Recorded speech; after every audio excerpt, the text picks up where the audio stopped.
Hello, sharing you some word of wisdom. Trust in the Lord with all your heart and lean not on your own understanding. Minsan po kasi, gusto natin kontrolin lahat.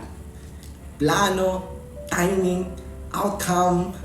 Pero alam niyo po ba, ang tunay na karunungan ay hindi nagmumula sa sarili nating talino, kundi sa pagtitiwala sa Diyos. Kahit hindi mo pa nakikita ang buong larawan, ang Diyos, alam niya na ang simula at ang katapusan. Kaya po ngayon, mas piliin natin magtiwala sa Kanya over our feelings and over our fears at kahit over logic kung kinakailangan, sapagkat ang Diyos na may hawak ng bukas mo ay tapat at hindi siya nagkakamali. Kaya pwede bang mag-like ka naman sa video ito? At kapag sumuko ka sa kalooban ng Diyos, doon nagsisimula ang tunay mong panalo.